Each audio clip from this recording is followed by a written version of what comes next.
본능, 직설하고 고고고! 뒤돌아보지 않습니다. 정관용의 시사본부. 말 돌리지 않습니다. 할 말은 합니다. 직진본능 직설하고 용인대학교 최창렬 교수, 대통령 리더십 연구원의 최진 원장 두 분 오늘도 나오셨습니다. 어서 오십시오. 예, 안녕하십니까. 안녕하십니까. 네, 자 전반부 공통질문 이번 주에 뜬 인물, 진 인물. 최창렬 교수부터 뜬 인물 누굽니까? 글쎄 뭐 떴다기보다도 홍준표 대구시장. 대구시장이 요즘 뭐 상당히 그 발언도 많이 하고 대통령도 만나고 그래서 저는 홍준표 예. 시장을 일단 그렇게 꼽아봤습니다. 그래서 예. 지금 대구시 일은 언제 하시나 몰라요. 글쎄 말이에요. 너무 이 중앙 정치에 너무 개입하시는 것 같기도 하지만 이분의 말이 뭐 상당히 또 이 중앙 정치에 영향력이 있는 것 같아요. 그리고 뭐 이번에 또 총리 그리고 비서실장 인선도 추천도 하고 예. 말이죠. 예. 대통령도 홍준표 시장하고 대선 경선에서 붙었었습니다만 사실 뭐 은근히 의지하는 면도 있는 것 같고 홍준표 시장이 어쨌든 차기 대선은 물론 노릴 것이고 당권도 노리는 게 아닌가 뭐 그런 맥락에서 홍준표 시장의 발언도 그렇고 말이죠. 예. 여권 내에서 영향이 있는 인물 같아서 그렇게 꼽아봤습니다. 예. 또 총선 참패 이후에 홍 시장이 누구보다 앞장서서 한동훈 전 비대위원장을 세게 공격하고 예, 공격하고 있고. 비난하고 뭐 이렇게 비난인 것 같아요. 거의. 그리고 윤석열 대통령과 한동훈 비대위원장은 비대위 시절에 상당히 좀 갈등과 알력이 그렇죠, 있었다고 또 그렇습니다. 알려져 있고 네, 그렇습니다. 예. 이게 또 미묘한 있는 그 것 지점이에요. 같고. 예. 네. 자 최진 원장은 금주에 뜬 인물. 저는 오랫동안 꽉 막혔던 정부의 물꼬를 텄다는 점에서는 윤석열 대통령을 한번 꼽아보고 싶습니다. 이재명 대표한테 전화한 거. 예. 그러니까 총선 이후에 과연 여야 협치를 시도로 할 것인지 말 것인지 놓고 많은 사람들이 설왕설래 했는데 결국 과감하게 여야의 물꼬를 텄다라는 점에서 아마 긍정적인 측면에서 윤석열 대통령이 이렇게 좀 주목을 받고 언론에 회자된 건 좀 상당히 드문 것 같습니다. 그런 점에 뜬 인물로 하면 윤석열 대통령. 예. 그 얘기 우리 조금 이따 좀 본격적으로 나눠보고요. 금주에 진인물로 갑시다. 최창렬 교수 누가 졌습니까? 글쎄요. 박영선 전 장관은 가만히 있는데 떴다진 것 같아요.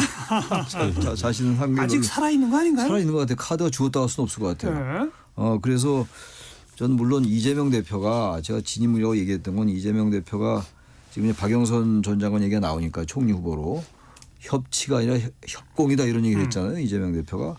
그래서 일단 박 전 장관이 총리 후보까지 올라갔었는데 일단 좀 가능성이 좀 떨어지는 거 아닌가. 이재명 대표 그런 발언 때문에 야당의 동의가 필요하지 않습니까? 국무총리 임명에. 그래서 일단 진입으로 했습니다만 이 카드가 완전히 죽었다고 보기는 어려울 것 같아요. 그래서 저는 그렇게 보긴 봤는데 박영선 전 대표 전 의원에 대해서 윤 대통령하고 이재명 대표 만나면 얘기가 나올 거 아니겠어요? 그러면 대통령이 정말로 박영선 전 장관에 대해서 총리로 기용할 생각이 있으면 이 대표에게 만났으니까 설득을 하려고 할 수 있을 것 같아요. 그래서 이제 만나는 게 중요한 거거든요. 네. 만나지 않으면 그 설득 자체가 이루어지기 어려운데 예. 그래서 여전히 박영선 전 카드는 살아있는 거 아닌가. 그럼 진인물이 아니라 뜬 인물이죠. 근데 처음에 이제 그렇게 봤는데 아니, 그런 게다가- 여전히 그래도 아니 게다가 박영선 전 장관은 그 서울시장 선거 이후에 해외에 있었고 그렇죠. 뭐 정치적 자산이 지위가 전혀 없었으니까 없었다가 갑자기. 졌다고 말하기도 그렇잖아요. 그래서 그렇게 알겠습니다. 예, 일단 그렇습니다. 예.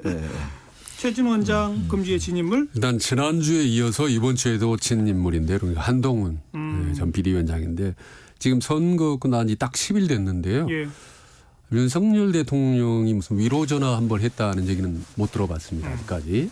그리고 홍준표 시장이 뭐 배신자라고 그러고 조금 전에 말이죠. 윤석열 대통령의 롤모델 그러니까 멘토라고 하는 사람이 심평 변호사가 네. 뭐라고 그랬냐면은 변명 그만해라 한동훈은 이제 그만 잘못 책임지고 전당대회도 나오지 마라. 정치적 역량은 조국 상대가 안 된다. 당신은 이렇게 아주 혹독하게 공격을 했어요. 네. 그래서 참 서글프겠다. 한동훈 입장에서는 예, 연속 지금까지 본인 고생한 걸 너무나 예. 알아주지 않고 야속하다 이런 생각을 할 것 같습니다. 예. 비대위원장 그만둔 다음에 그나마 SNS를 통해서 처음 입장을 밝힌 게 배신에 대한 얘기를 했잖아요. 그러니까 잘못된 것을 바로잡는 것은 배신이 아니라 용기입니다라는 표현을 썼고 예, 그렇죠. 저는 정치인인 국민한테 배신하면 안 됩니다. 저는 절대 국민은 배신하지 않습니다. 이런 말. 그 얘기는 이제 홍준표 대구시장이 한동훈 전 비대위원장을 향해서 윤 대통령을 배신했다는 식으로 표현하니까 그렇죠. 예, 그렇게 그걸 저는 맞받아친 거예요. 예. 윤 대통령이 잘못하는 걸 바로잡으려 했기 때문에 이건 배신이 아니라 자기는 용기를 냈을 뿐이다. 그렇죠. 예. 누가 나한테 그렇게 잘못된 걸 바로잡으라고 해준다면 처음엔 섭섭할지 몰라도 고마워할 거다. 네, 뭐 이렇게 표현했다면 예, 예, 네. 이건 정면으로 나는 윤 대통령한테 용기를 내서 바로잡은 거다. 배신이 아니다. 그럼요. 예. 이렇게 자기 뜻 스스로 선언한 거 아닙니까?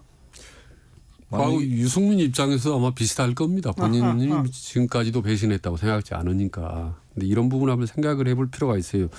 대통령하고 정면으로 다른 얘기를 했다고 해서 그걸 꼭 배신으로 지명할 것인가. 그러나 아무튼 홍 시장은 배신이라고 했고 예. 한동훈은 아니라고 했고. 네. 근데 저는 홍 시장의 그 속내를 잘 모르겠는데 물론 당권이라든지 차기 대권 뭐 이런 걸 의식한 거겠죠. 그리고 대통령이 뭔가를 자신을 이렇게 뭐 대선 후보로 또는 당권을 주기에는 못하더라도 상당한 영향이 있다고 보는 것 같아요. 지금은 대통령하고 각을 세우면 안 된다. 안 된다라는 걸 이제 확실히 아는 거죠. 이분은 이제 워낙 정치를 오래 했고 그런 말을 본인이 많이 하잖아요. 그래서 이제 한동훈 위원장을 과도하게 공격하는 것 같은데 약간 과도한 것 같아요. 한동훈 정도로 그쳐도 될 건데 뭐 아직 지속적으로 이제 비판이 아니라 비난 공격에 가까운 얘기를 하는데 한동훈 위원장이 그 정도로 비난받을지는 않은 것 같은데 객관적으로 볼 때 말이죠. 단지 그런 건 있죠. 이제 선거 과정 중에서 과도하게 이조심판을 내세웠던 거라든지 이런 전략상의 미스는 있다 하더라도 아무튼 정치라는 게 뭐 옳고 그름을 따지는 게 아닌 게 한국 정치니까. 그러나 어쨌든 한동훈 위원장은 분명히 의지를 갖고 있는 게 또 드러났어요. 예. 분명히 반박한 거거든요. 홍준표 시장에. 그러니까요. 그러니까 한동훈 위원장이 그런 말에 또 동의하는 사람이 많이 있을 수가 있거든요. 그래서 저는 한동훈 위원장 카드야말로 당장 전당대회에 나올지 안 나올지 모르겠습니다만 상당히 좀 유효하다. 여권 내에서는 그렇게 봅니다. 예. 아직도 아마 보수 진영 내에서는 이 부분 한동훈이 배신이 아니라고 정리가 안 된 것 같아요. 그 지금 갈려요. 예, 예. 지금 저 갈리고. 국회에 보면 한동훈 그 격려하는 화환이 아니면 막 쫙 온다는 거 아닙니까? 예, 예. 그것도 역시 이제 국민의힘의 열렬 지지층 가운데 일부는 한동훈 세력이 된 거고. 그렇죠. 예. 그러나 또 윤 대통령과 홍준표 시장의 스탠스는 또 조금 다른 다른 거고. 거니까. 지금 갈리고 있는 거 아니에요? 예. 보수 분화. 그러니까 결국 뭐 조금 더 시간이 지나 보면 배신과 아니면은 뭐 용기 어느 쪽인지 한쪽이 저 추를 기운다. 근데 아직까지 김건희 문제란 이런 부분에 대해서 한동훈이 직접적인 좀 직언을 던지면서 윤석열 대통령과 마찰했던 부분들 예.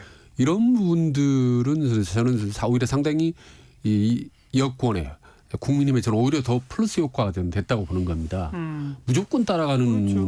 무조건 뭐 상명하복 관계는 오히려 윤석열 대통령에 도움이 안 되거든요. 그렇죠. 예, 보이나서 가끔씩 직언을 과감하게 하는 사람이 참모들이 있다라는 모습을 보여주는 것이 오히려 대통령 스스로에게 도움이 된다라는.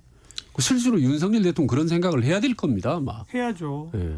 그런데 그런 생각 안 하시는 것 같잖아요. 아직은 잘 그렇게 많이 변한 것 같지 않아 보여요. 그러니까. 윤 대통령이 물론 이제 이재명 대표에게 전화도 했는데 여전히 날짜를 얘기를 안 하잖아요. 영수회담 날짜를. 그 지금 발표는 실무 협의를 하고는 하고 있답니다. 있다고 하는데 제가 그 과거를 찾아보니까 김대중 대통령 때 졌잖아요. 김대중 여당이 졌는데 그때 김대중 대통령과 이회창 총재는 13일에 총선거였는데 4월 13일이 영수회담을 24일에 했더라고요. 열하루 만에 했고 담화를 17일 했더라고요. 그러니까 나흘 만에 담화를 발표했어요. 그리고 생중계로. 근데 거기에 비하면 여전히 윤 대통령 대단히 늦은 거예요. 16일 날 국무회의 모두 발언했고 그렇죠. 날짜도 아직 정해지지 않았고 그래서 여전히 인식이 이 선거의 패배가 어떤 것이다라는 인식이 아직도 상당히 저는 아니하고 아니 총리와 비서실장이 총선 진날 바로 사퇴 표명했는데 글쎄 말입니다. 지금 열흘째인데 아직 아무도 임명을 얘기 안 못 하고 하잖아요. 있어요. 예, 저도 그게 너무 안타까운 게 사실 총선이 있으면 당연히 플랜 A, B를 둬야 되는 겁니다. 플랜 A는 이겼을 경우 그럼 가는 거고 졌을 경우는 어떻게 저하고 다 국민 다 말하고 이런 시나리오가 빠르게 신속하게 나와야 되는 건데 아직까지 뭐 총리 인선이 여러 가지 방향성이 좀 갈팡질팡하는 거 보면 대통령이 정말 총선에서 확실히 이길 거라고 확신을 했던 건지 정말 그랬을까요? 저도 설마 합니다만은 지금까지 대폭 질 것 같습니다라고 하는 보고를 대통령실에서 아무도 안 했나요? 지난번 안 한 건가? 못 한 건가? 아니 그래도 언론 보도를 볼 거 아닙니까? 유튜브 많이 보고 그런다는데. 지난번 부산 엑스포 같은 경우도 분명히 본인 뭐 유치할 거라고 우리가 생각했다는 거 아니겠습니까? 대통령실에서. 참 믿어지지가 않는 부분이지만은 아니 정치권이 여기저기서 대통령은 총선에 이길 거로 알았대라는 말이 또 돌아다니긴 해요. 많이 근데 들리긴 합니다. 저는 설마 했거든요. 근데 지난번에도 제가 이 자리에서 대통령이 눈과 귀를 가리는 법에 대해서 잠깐 말씀드린 것 같은데 대통령이 가장 믿는 참모, 우리 대통령 심리적으로 가장 영향력을 많이 미치는 사람이 가서 자료 몇 개 들여다면서 이거 말하면 분명히 이번은 총선에 이깁니다. 가까이. 제 말만 믿으십시오. 이렇게 보고를 하면 대통령은 안 믿을 수가 없어요. 가장 믿는 사람이 평소에 정치적으로 교감을 나누는 사람이. 그게 이제 이른바 요즘 얘기하는 정신승리라는 게 그런 거 아닙니까? 유행하는 말인데. 아니 최근에 보니까 어떤 데가 그분 여기 이름을 얘기하기는 좀 그래서 얘기는 안 하겠는데 지난 선거에서 뭐 무슨 문어 별명이 있던 사람이 있다고 그랬잖아요. 그분이 이제 맞췄는데 이번에 완전 틀렸거든요. 틀렸죠. 틀려도 보통 틀리게 승패도 틀렸고 그래서 그런 말을 믿으면 그렇게 될 수 있긴 있을 것 같아요. 지난 4년 전에 맞힌 분이다. 이 사람이 이렇게 이러이러한 농구를 해서 이깁니다. 그러면 믿고 싶은 걸 믿는 경향이 있거든요. 사람들은. 그럴 수는 있지만 그래도 보편성이라는 게 있는 거예요. 물론 저도 완전히 틀렸기 때문에 뭐 잘난 척할 건 하나도 없어요. 근데 승패는 맞췄으니까 어쨌든. 근데 그런 개연성을 배제할 수 없을 것 같긴 합니다. 네. 그나저나 참 어찌 보면 우스꽝스러운 거예요. 대통령이 야당 대표한테 전화 통화를 했다. 그게 그래서 뉴스가 되고 곧 만나자고 했다. 네. 이게 무슨 뉴스가 돼야 합니까? 그렇습니다, 그뭐 사실. 그냥 진작 일상적으로 했어야 될 일을 여태까지 안 하다가 이제서야 하게 된 이게 참 정말 만시이탄 아니에요? 네. 지금 1년 8개월 됐다는 건데 전화한 지가요. 이재명 대표 당 대표 됐을 때 전화하고 1년 8개월 됐는데 미국 같은 건 아시다시피 수시로 전화하지 않습니까? 대통령이. 그럼요. 네, 언제든지 필요하면 전화하는 건데 지금은 어떻게 보면 윤석열 대통령이 매우 아쉬운 입장에서 공지에 몰린 상태에서 전화를 했고 또 그런 만남을 갖게 되면 이 만남이 마치 무슨 승자와 패자 간의 상당히 어색한 만남이 될 수 있단 말입니다. 저는 그런 점에서 오히려 이재명 대표가 마음을 뭐 보내주셔서 고맙습니다. 이런 인사말이 좀 상당히 좀 와닿더라고요. 또 대통령 하시는 일에 저희가 도움이 돼야 한다. 이런 표현도. 네. 그래서 이번도 승자 패자 만남이 아니라 정말 국민들을 위해 민생을 논의하는 그런 모습을 온 국민들한테 보여주는 그런 좋은 모멘텀이 됐으면 좋겠다는 생각이 듭니다. 지금 이제 의제나 이런 걸 사전 조율한다는데 어떤 의제들이 오를까요? 지금 이제 얘기되는 게 뭐 이태원 참사 얘기되고 최상병 특검 얘기도 있고 김건희 여사 관련 특검도 있고 그다음에 1인당 25만 원씩 민생 지원금 준다고 그랬잖아요. 그 얘기도 나올 수 있고 여러 가지가 있는데 그게 다 나올 것 같지는 않아요. 특히 최상병 특검이나 김건희 여사 이런 특검 건 안 나올 같은 것 거를 같아요. 영수회담 의제로 올리면 이건 싸움이 되는 거예요. 거라서 제가 볼 때 그건 배제될 것 같아요. 이게 현재 여야 간의 중요한 아주 핫한 현안 이슈들인데 이거는 잘 안 올릴 것 같고 아마 원론적 얘기를 많이 할 겁니다. 서로 이제 원론적으로 민생에 앞장서자. 그리고 이제 도와주겠다 이런 얘기 하면서 그러나 특히 총리 얘기는 좀 나올 것 같아요. 총리 관련해서 인성 관련해서는 얘기가 나오지 않을까 그런 생각이 들고 비서실장은 아무래도 이재명 대표도 자제하겠죠. 총리하고는 좀 다르니까 비서실장 인선에 대해서. 비서실장 인선은 오늘 좀 발표한다고 그랬거든요. 근데 아직 나오지 않고 아직 있어요. 안 나오고 있습니다. 아직 안 나오고 있고. 네. 일단 이재명 대표가 공개적으로 이번엔 민생 이슈를 중점적으로 하겠다라고 공개 천명을 했습니다. 그리고 본인이 반드시 윤 대통령에게 건의하겠다라고 밝힌 것은 1인당 25만 원 민생회복 지원금. 맞아요. 이 부분 아예 공개적으로 얘기를 했습니다. 그런데 국무회의 모두 발언에서는 또 거기에 굉장히 비판적인 멘트를 했기 때문에 이것도 참 어떻게 될지 모르겠어요. 네, 이 부분은 아마 이재명 대표가 좀 상당히 좀 세게 얘기할 것 같고 그리고 당장 발등의 불이 사실 의료 대란 아니겠습니까? 의료죠. 이 부분은 여야 협치를 갖고 그리고 지금 전세 사기 특별법이라든지 말입니다. 이렇게 제2양곡법이라 이런 당장 민생 현안 이런 부분들은 이재명 대표가 상당히 좀 공개적이고 세게 얘기할 필요 강조할수록 본인에게는 민생의 이미지를 강조하기 때문에 세게 저는 얘기를 할 거라고 봅니다. 사전 의제 조율 과정에서 몇 가지는 좀 합의를 만들어내야 되죠. 그렇지, 만들어야지. 이번에도 그냥 만나죠. 만나고 사진만 찍고 헤어졌다는 건 안 되죠. 의미가 없죠. 워낙 뭐 자주 만나면 그래도 괜찮은데 대통령 취임 후 처음 만나는 건데 그렇게 아주 뭐 모양만 갖추는 건 아닐 것 같고 그냥 최상병 특검 이 정도는 이게 제일 예민한 것 같아요. 제가 볼 때. 예. 이게 네, 그런 것 같습니다. 제일 예민한 거고 대통령으로서는 제일 또 이게 민감할 수밖에 없는 건데 이런 거 안 꺼내면 이태원 참사 정도 꺼낼 수 있을 것 같아요. 이 정도는 이제 그리고 이제 김건희 여사 관련된 거라든지 이런 건 전혀 얘기 안 나올 것 같고.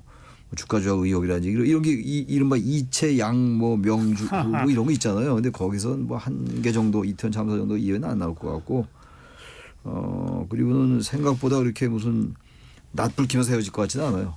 보통 글쎄요. 뭔가는 합의를 좀 만들어낼 것 같은데 같아요, 이번에. 아마도 뭐 25만 원 지급을 정부가 받으면서 의료개혁에는 야당이 조금 힘을 실어준다든지 뭐 어떤 뭐 이런 정도? 네. 좋을 것 같아요. 예. 의료개혁 같은 경우는 여당 입장에서는 정부 입장에서는 좀 물러설 수 있는 명분이 될 수가 있지 않습니까?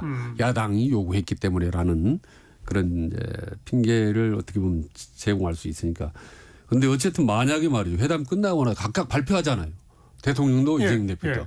그때 전혀 다른 소리 하거나. 에이 그럴 리가 있어. 설마 그럴 리가 있겠습니까? 예. 그래서 의제 조율이 좀 필요한 거고 네. 특히 야당이 강력하게 요구하고 있는 부분들 25만 원하고 최상병 건은 어떤 형태로 상당히 좀 진전된 글쎄요. 안을 내놓아야 되지 않을까. 최상병 건은 이게 이제 이종섭 장관이 결재를 번복한 거였거든요. 그리고 그 배경이 대통령의 경로라고 하는 게 있기 때문에 이게 제일 예민한 게 제일 예민합니다, 최상병 정말. 건이에요. 이건 거론한다면 완전히 이거 이재명 대표가 이제 강공으로 가는 거고 제가 볼 때 이번에는 거론하지 않지 않겠는가. 적어도 당 대표 손에서는 다른 뭐 당에서 계속 얘기를 하고 있으니까 그렇게 아니, 보이는데 모르죠 또. 개혁신당 이준석 대표 같은 경우는 그 박정훈 대령 재판 받는 거에서 자기는 무죄가 확신하고 무죄가 나오면 그 자체가 대통령 탄핵 사유가 탄핵 이런 얘기까지 된다라는 거론했잖아요. 언급까지 했어요. 왜냐하면 그게 이제 위법한 행동으로 볼 수 있기 때문에 그렇죠. 그런데 그 최상병 특검을 첫 영수회담에서 이재명 대표가 꺼낸다? 어떨까 모르겠네요. 예. 제가 볼 때 이건 안 할 것 같고. 저는 그럼에도 불구하고 일단 이번 모임은 워낙 오랜만에 만났기 때문에 두 사람 간에 상당히 좀 신뢰 회복의 계기가 됐으면 좋겠다. 저는 그 단초가 총리 인선이라고 봅니다. 아까 그건 물론이죠. 최장님이 예. 말씀하셨듯이. 그리고 요즘 총리는요. 과거에 달라서 뭐 내각 장관을 특별히 임명하거나 뭐 큰 실세형의 총리는 아닙니다. 사실은. 그렇기 때문에 충분히 여야 간에 대화가 오갈 수 있다라는 부분이죠. 자, 대통령과 총리. 이재명 대표 간에. 총리 얘기는 조금 이따 좀 나누고요. 1시 36분 막 지났습니다. 잠깐 교통정보 전해드릴게요. 임초희 씨. 네, 이 시각 교통정보입니다. 현재 경부고속도로 서울 쪽 옥산 분기점에서 청주 휴게소 부근까지 10km가량 막힙니다. 더 가서는 천안에서 밀리기 시작했고요. 그리고 양재에서 반포까지 정체가 심해졌습니다. 중부 내륙고속도로 양평 방향으로도 충주 분기점 부근과 감곡 부근에서 각각 3km 구간씩 정체되기 시작했고요. 영동고속도로 인천 방향은 덕평에서 양지터널 부근까지 10km 구간으로 교통량 늘었습니다. 서울 양양고속도로 서울 방향 서종에서 화도 부근, 다시 덕소산패에서 강일 사이 모두 정체 시작됐고요. 이후 올림픽대로 공항 쪽으로 강동대교 부근에서는 사고가 있었습니다. 더 가서는 한남대교에서 동작대교 그리고 한강대교 부근에서 각각 밀립니다. KBS 교통정보센터였습니다.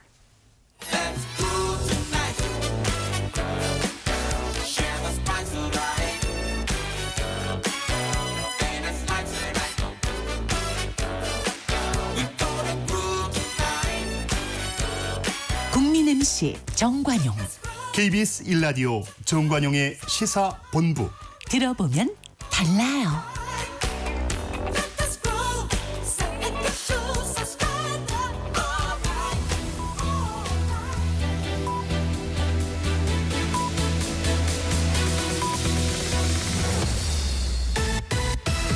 직진 본능. 직설하고 고고고. 뒤돌아보지 않습니다. 정관용의 시사본부.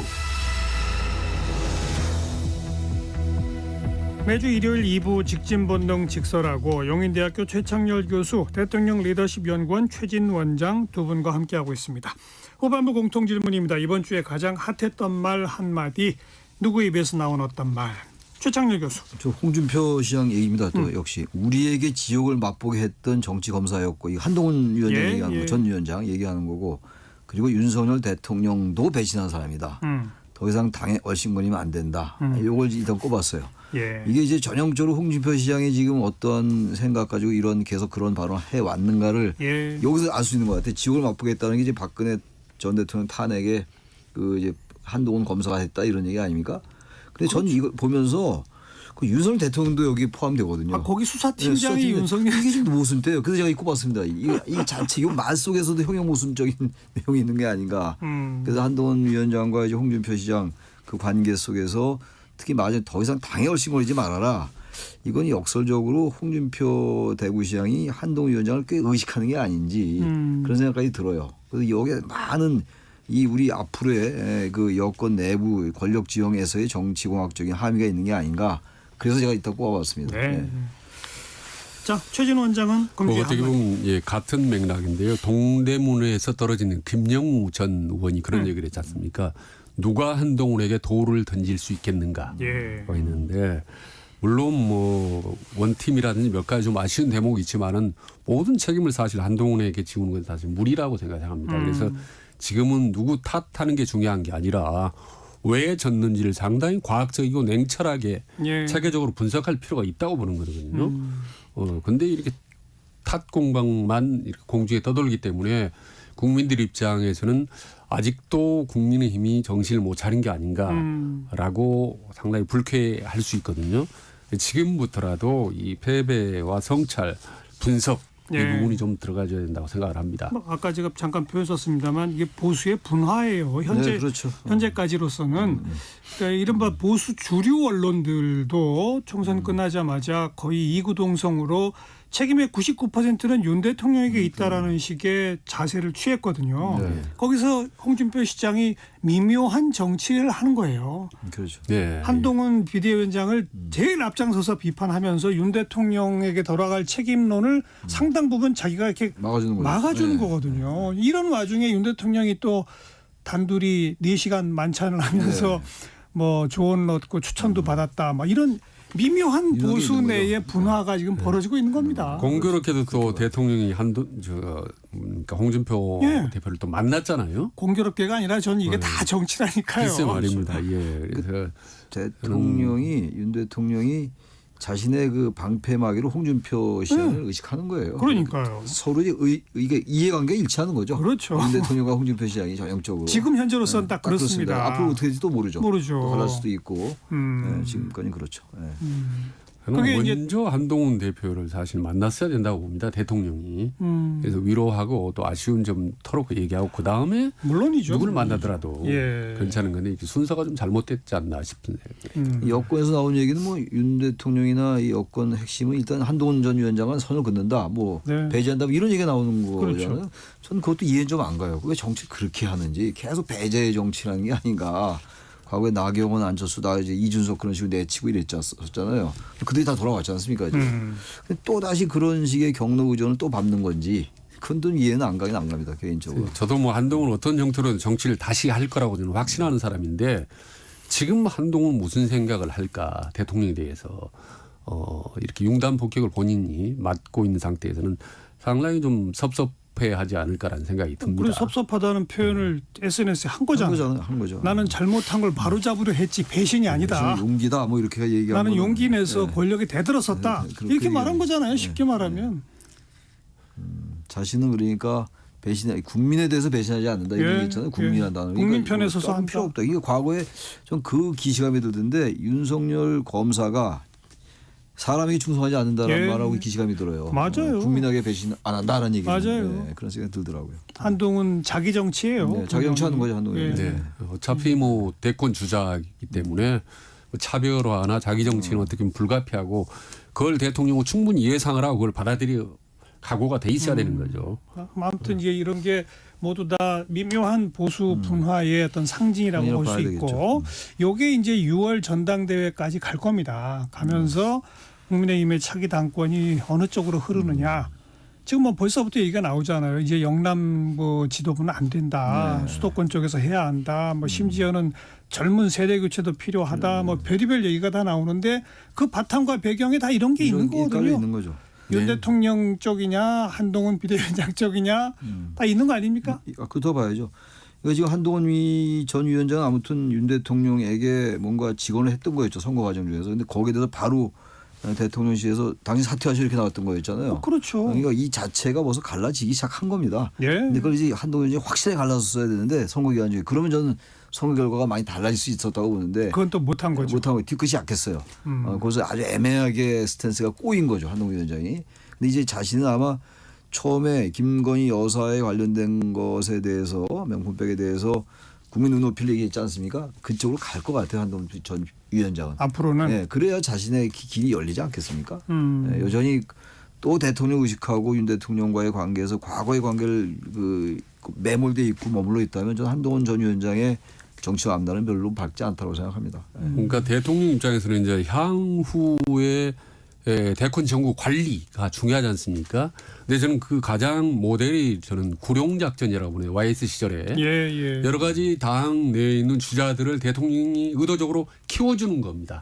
그래서 여러 당권 주자들, 대권 주자들이 서로 경쟁하는 모습을 보여줘야 대통령이 오히려 선택지가 높아지고 입지가 넓어지는 거거든요. 예. 근데 오히려 반대로 움직이는 사람을 눌러버리면 전국에 있는 모든 부담과 비판을 대통령이 혼자 다 짊어져야 되는 거예요. 그렇죠. 그런 점이 있어요. 그래서 덧셈 정치를 해야 되는 건데 자꾸 이렇게 지금 뭐 안철수, 나경원 쭉 해서 이제 마지막에 한동훈까지도 억누르는 듯한 뺄셈 정치를 하는 듯한 그런 느낌을 준다면 이건 보수 전체적으로는 큰 손해죠. 그리고 결국은 그 예, 모든 책임과 비판을 대통령이 지게 되는 거예요. 그리고 솔직히 말씀드리면 홍준표 대구시장이 언제까지 윤석열 대통령을 좋아서 존경해서 계속 밀어주고 도와준다는 보장이 없지 않습니까? 지금만 그러는 거죠. 네. 지금만. 자, 어쨌든 그런 게 이제 최상병 특검, 김건희 여사 특검에 국민의힘에서 8명 이상의 반란표가 나오는 부분, 네. 요 부분하고 뭐 한동훈 비대위원장의 정치 활동하고 이게 다 맞물리는 거거든요. 네. 그게 굉장히 중요한 앞으로 전국의 바로미터라고 그럼요. 봐야 되겠죠. 제일 전 그 여권의 입장에서 볼 때 위태롭게 봐야 될 건요. 임기 단축 얘기를 조국 대표가 했단 말이에요. 했죠. 선거 얘기를 했고 개헌 뭐 임기 개헌 단축 얘기도 나왔고. 이런 것들이 게다가 최상병 특검 그리고 대통령과의 관련해서 이런 것들이 대단히 국민의힘에서는요 아주 위태하게 봐야 돼요. 그래서 절대로 이게 그냥 하는 정치 공방이 아니거든요. 그 이재명 대표나 조국 대표는 자신의 사법적인 문제가 걸려 있다고요. 예. 이거 그야말로 과거로 말하면 정말 일전 불태에 권고인적인 싸움이 될 수밖에 없는 상황이거든요. 맞아요. 근데 거기에 대해서 대하는 여권의 윤 대통령의 특히 이 태도가 좀 너무 이 사안을 가볍게 안 보겠습니다만 그렇게 안 보겠습니다만 괜찮게 보는 게 아닌지라는 그런 우려가 국민의힘 입장에서는 나올 수밖에 없지 않을까. 당연하죠. 근데 이재명 대표 입장에서는 본인의 사법 리스크가 상당히 많지 않습니까? 거기다가 윤석열 대통령은 본인은 부인인 김건희 리스크까지 최상병 특검까지 이런 부분이 많기 때문에 과거 정치 같은 경우는 이제 영수회담 같은 데서 정치적인 빅딜이 이루어집니다. 사실은. 근데 지금 재판받고 있는 걸 어떻게 빅딜을 합니까? 어렵겠죠. 사법부 영역인데. 이 정치적으로 과거에 보면은 어느 선 수위 이런 부분들에 대해서 이제 얘기가 사실 오갈 수밖에 없거든요. 아니, 그러니까 과거 같으면 그런데 이미 이재명 대표 거는 전부 수사 기소 끝나서 기소가 됐기 때문에. 법정에 가 있는 상태예요. 예. 법원한테 대통령이 뭐라고 해라라고 말할 수도 없는 거 아닙니까? 이게 기소가 안 됐으면 검찰 그러니까요. 기소를 가지고 조정할 수 있는데 이미 다 재판에 회부됐기 때문에 그러니까요. 그게 좀 한계가 있을 거예요. 그게 좀. 이거는 제가 볼 때는 빅딜의 대상이 그래서 될 수가 없는 거고 이런 현실을 감안하면 이재명 대표 입장에서는 최상병 특검, 김건희 여사 특검은 무조건 가는 겁니다.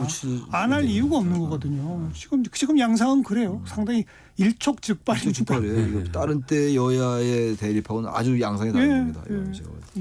근데 과거 보면 대통령 중심제 국가에서 대통령의 의지가 어느 쪽으로 확실하다고 하면 상당히 방향에 영향을 사실 받는 게 대한민국 현실 아닙니까? 사법부조차도 예. 예. 지금까지 보면 그건 좀 아주 먼 옛날 얘기 아닐까요? 아 최근 뭐 사법부의 정치화란 얘기는 하긴 우리나라에 뭐 많이 유행 아닙니까? 사법- 하긴 정치화가. 박근혜 정부 때 뭐 사법농단 네, 얘기도 농단이 나오고 있었으니까. 했었으니까 뭐 제가 그저 물어봐서 제 친구한테 물어봤어요. 네. 제가 지지난주에 만나서 아주 친한 고등학교 동창인데 판사 오래 하다 지금 변호사라는 친구인데 야, 사법의 정치화를 너도 알 텐데 이거 판사들도 못 믿는 거 아니야? 이랬더니만 그 친구가 저보고 최 교수 그건 아니야 이렇게 얘기하더라고요. 단호하게 얘기하던데요. 예. 그건 아주 그 깔끔한 친구인데 단호하게 그저 아직 우리나라 그 정도는 아니래요. 그러면서 그건 안심해 뭐 저한테 그렇게 얘기하는데 모르겠습니다. 전 그것까지. 그건 그렇고 예. 총리와 비서실장 두 분은 어떤 카드가 좀 제일 지금 상황에서 제일 좋다고 보십니까?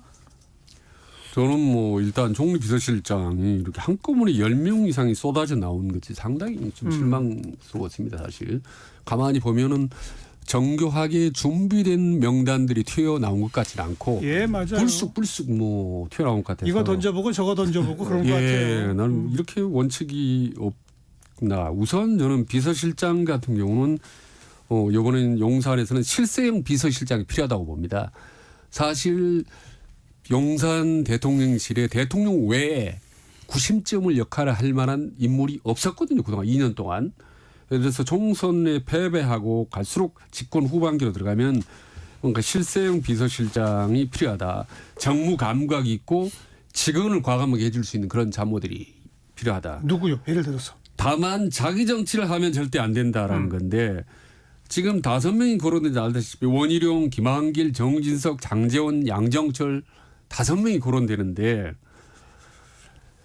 아마 그래서 대통령 입장에서는 자꾸 원희룡 전 장관이나 미련을 좀 많이 갖고 있는 거 아닌가라는 생각이 들어요. 그런데 원희룡은 제가 보기에는 그나마 차차선으로 무난하다는 카드라고 보는 건데 문제는 원희룡 전 장관이 본인이 만약 대권에 생각이 있다면 있죠. 있잖아요. 예. 이게 이제 상당히 문제인 거죠. 비서실장이 자기 정치를 하기 시작하면요. 이게 정치 어디로 갈지 모릅니다. 게다가 이재명 아주 대표, 위험천만하거든요. 이재명 대표 잡으러 갔던 분이 글쎄요. 비서실장 되면 야당과 협치도 좀 문제가 협치하기 있죠. 어려울 거예요. 원희룡 전 장관 카드는 전 아주 최악의 카드라고 저는 생각하는데 네. 우선 물론 이제 이재명 대표 최찬일 교수는 누가 좋다고 봐요? 저는 지금 거론되는 사람 중에서는 좋은 사람이 없다고 생각해요. 하나도 없어요. 왜냐하면 너무 지금 특히 장제원 의원도 그렇고 정진석 전 국회부의장도 그렇고 양정철도 그렇고 이게 도대체 보편적이지 않은 것 같아요. 너무 치우쳐 있다는 느낌이 들기 때문에 일단 비서실장은 저도 이 사람은 그래도 자기 정치 안 하고 대통령에게 이 시중의 여론을 전달할 수 있는 사람 이런 게 떠올라야 되는데 그 공개적으로 추천해 보세요. 저는 별로 모르겠습니다. 안 떠올라요? 네, 잘 안 떠오릅니다. 네. 대통령이 마음 열어놓고 찾으면요 얼마든지 찾아집니다 주위에. 총리는 어떤 카드가 좋다고 보세요? 저는 제 얘기 나온 분들 중에서는 김부겸 카드가 제일 괜찮은 것 같아요. 네. 김부겸 근데 지금 어렵다는 거 아닙니까? 그러니까 김부겸 전 장관께서 불쾌하다고 했잖아요. 불쾌하다고 했는데 전 총리께서 그래도 시켜주면 할 걸요. 아니 안 할 겁니다. 합니까? 뭐이 개까지 볼 땐 제일 나은 것 같아요. 얘기 나온 사람 중에서. 근데 제가 봐도 실어가서 떨어지고 그리고 바로 이번 선거에서 선대위원장 했던 분인데 아유.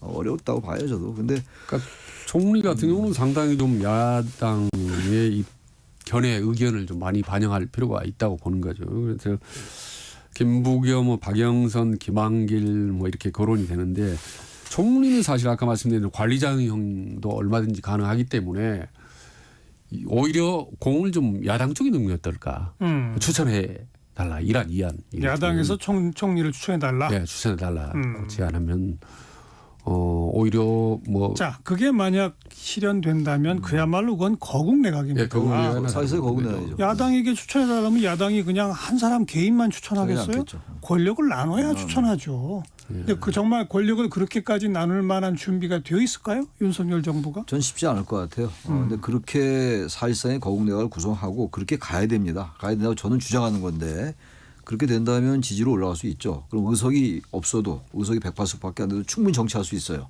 근데 그 정도 그리고 이제 그 거국 내각이 됐으니까 그 총리에게도 사실상의 강요재청권도 다는 아니라 하더라도 일부라도 일부 주고. 줘야죠. 헌법에 명시된 이제 헌법에 그러니까 그건 권력을 나누는 나누는 거고 거죠. 야당이 요구하는 몇 가지 정책을 받아들이는 받아줘야 거고 그러면서 여당이 하고자 하는 몇 가지 정책에 협조를 받는 거 이런 거거든요. 사실상 연정이에요. 거기는 예, 예. 내각제 연정인데 그 정도 된다면은 저는 윤 대통령의 앞길이 열릴 수 있다고 보는데 과연 그걸 해낼 수 있을까? 그건 전 조금 퀘스천 마크입니다, 사실. 근데 지난번 그리고 또 비서실장 야당이 그런 부탁을 받았을 때 정말 협조할 것이냐도 그것도 문제예요. 네, 그것도 쉽지 예, 않습니다. 예. 최진호 원장님. 지난번 총리 비서실장 함회평 때마다 사실은 김한길 나왔죠. 전 장관 거론되죠. 거론이 됐거든요. 항상 양쪽이 다 비서실장과 총리. 그만큼 아마 윤 대통령이 김한길 전 장관에 대한 그런 뭐 애척이랄까 애정이랄까 이런 부분 상당히 좀 강한 것 같아요. 그리고 들리는 얘기하면 김한길 지금 전 장관의 의견을 많이 경청한다는 거 아니겠습니까? 그런 점에서 또 야당의 의견을 또 물어볼 수도 있는 거죠. 뭐. 알겠습니다. 예. 아무튼 결과론적으로 총선 끝나고 열흘씩이나 지났는데 여전히 이름만 거론되고 아직 비서실장조차 임명을 못한 것 이건 여전히 아직 어쨌든 뭐 변하고자 하는 의지는 있을 수 있으나 그걸 보여줄 실력은 아직은 없다라고까지밖에 평가할 수가 없고요. 당장 이제 다음 주 일주일 어떤 실력을 보여주는지 특히 그 첫 번째 영수회담 어떤 결론이 나를지 좀 주의해서 보고 다음 주에 본격적으로 이야기를 나누도록 하겠습니다. 영인대학교 최창렬 교수, 대통령 리더십 연구원의 최진 원장 두 분 수고하셨습니다. 네, 네, 수고하셨습니다. 감사합니다. 네, 송창식의 우리는 함께 듣고요. 전 다음 주말 뵙죠. 안녕히 계세요.